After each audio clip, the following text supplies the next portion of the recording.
মা, আমি তো যেমন ডিউটিতে যাই সেরকমই ডিউটিতে গিয়েছিলাম, কিন্তু আমি তো জানতাম না যে আজই হবে আমার শেষ দিন। আমি তো আমার জুনিয়রদের সাথে একসাথে কত গল্প করতে করতে রাতের খাবার খেয়েছিলাম।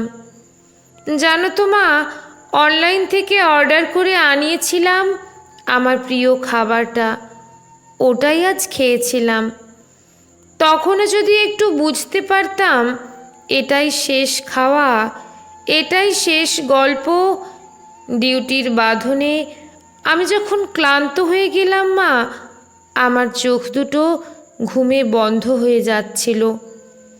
একটু শরীরের ক্লান্তি মেটাতে গেলাম, তখনও যদি বুঝতাম মা সারা জীবনের মতো বিশ্রামে চলে যাব। তখন ভোর রাতে আমি ওয়ার্ডে একা, ভোরের শীতল বাতাসে আমার একটু ঠান্ডা লাগতে আমি লাল চাদরটা ঢাকা দিয়ে একটু চোখ বন্ধ করেছিলাম শুধু। সেই সময়ের অপেক্ষায় থাকা ওরা আমার সাথে, ছি মা, আমার খুব কষ্ট হচ্ছিল জানো তো। অনেকবার আমি বারণ করেছিলাম, চিৎকার করেছিলাম, বাঁচাও, কে আছো আমাকে বাঁচাও। কিন্তু কেউ আমার চিৎকার, আমার আর্তনাদ শুনতে পায়নি জানো তো মা। আর ওরা আরও পশুর থেকেও বিচ্ছিরি ব্যবহার করতে লাগলো আমায়, খেলতে লাগলো আমাকে নিয়ে ওরা। আমি ওদের হাতে পায়ে পড়লাম জানো তো। আমি এটাও বললাম যে আমাকে ছেড়ে দাও, দয়া করে ছেড়ে দাও, আমি কাউকে কিছু বলবো না, আমাকে যেতে দাও। কিন্তু ওরা আর আমায় তোমার কাছে একবার যাওয়ার সুযোগটাও দিল না, দিল না তোমার কোলে শেষবারের মতো মাথা রাখতে দিতে, দিল না শেষবার তোমার হাসি ভরা মুখটা দেখার সুযোগ, দিল না বাবার স্বপ্নে তার রাজকন্যার বড় ডাক্তার হওয়ার কাহিনীকে সত্য করতে। আমার গলা টিপে ধরে নিজেদের সর্বশক্তি দিয়ে আমার গলা চেপে ধরে জানো তো মা। আমি অনেক চেষ্টা করেছিলাম বাঁচার, কিন্তু হয়তো আজ ভগবানও চায়নি যে আমি বেঁচে থাকি। ওই পশুদের শক্তির কাছে আমি হেরে যাই, আমার গলার হাড় ভেঙে যায়। ওরা আমায় ওভাবেই ওখানে ফেলে রেখে চলে যায়, ওই বিবস্ত্রভাবে।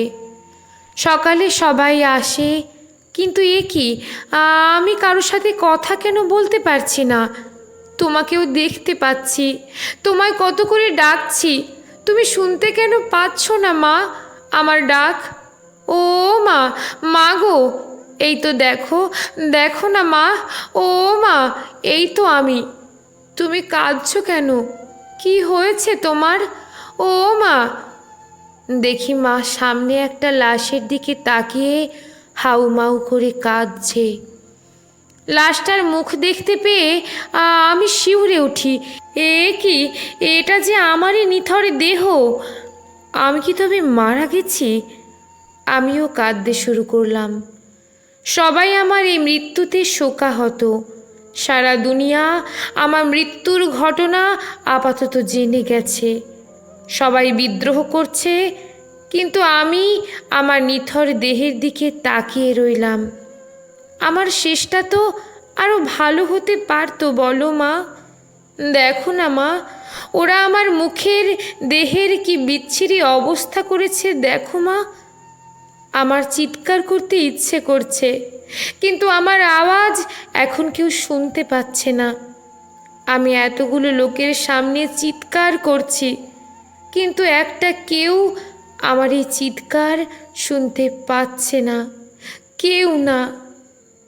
লেখা সংগৃহীত, পাঠে রুম্পা বিশ্বাস।